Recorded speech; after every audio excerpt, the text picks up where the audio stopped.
The latest update for Hudl Sportscode brings a new feature that will significantly enhance the way teams analyse their games. With the ability to live stream a capture to other Hudl Sportscode users, analysts can now conveniently code games from any location, enabling teams to stay on top of their performance.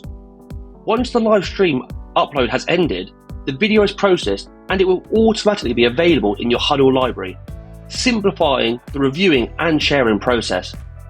Let's take a deeper look and discover how it can take your team's analysis to the next level. We will now walk through how to create a live sharing session.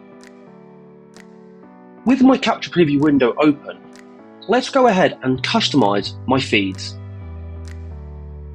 Live streaming sessions will work with local capture devices such as a FaceTime camera or a UTAP, and also with IP feeds. Let's now go ahead and start my capture. With my capture set and stable, I can now go about starting my live streaming session.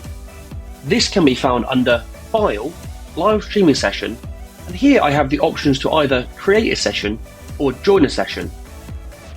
Let's continue with creating a session. At this point, I may be prompted to log in to Hudl.com, as I am here. Once logged in, I am able to customize a number of different settings for my live streaming session, including the video title, which currently defaults to the name of the capture session, select a different team, and also select a feed. Once ready, I can click Create New Session in the bottom right. This will not become enabled until I have a video title, team, and feed selected.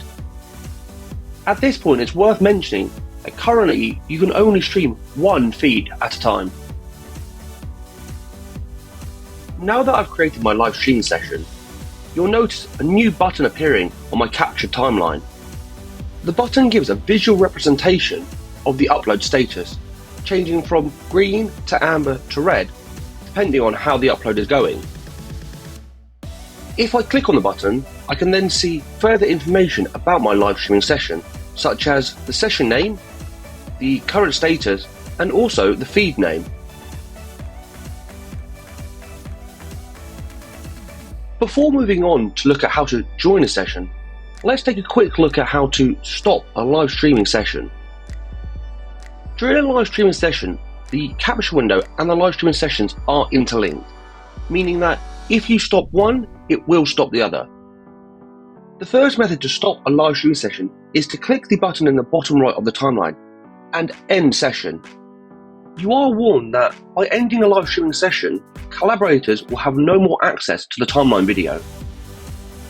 I also have the ability to stop the session by simply stopping my capture on the capture preview window.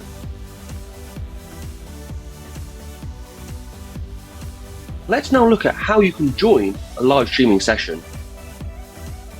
Firstly, I need to find the streaming session I want to join. To do this, I can use File, Live Streaming Session, Join Session. I can now search and filter by teams to find the correct live streaming session I wish to join. Once I've selected it, I can simply click Join Session. I will then be prompted to save the timeline. My live streaming session timeline will now appear on screen. Much like a live sharing session, I can visually see Hudl Sportscode downloading the available video. Similar to the capture timeline, I can also see a button in the bottom right of my timeline indicating the streaming details. From here, I can also edit the streaming session for my machine. Once I've exited the live streaming session, I will still have access to the timeline. I will just receive no further updates of video. I will now touch upon a few key points to consider when using live streaming sessions. We currently have no recommendations for upload and download speed, as this depends on the quality of the video. However, the live streaming status will reflect if you do have enough bandwidth for the quality of video you are capturing. There is also currently no limit for the amount of users that can join an active live streaming session. Upon completing your live streaming session, this video will be available on Hudl.com after it has finished encoding, And lastly, this amazing functionality is currently locked to the Elite license level.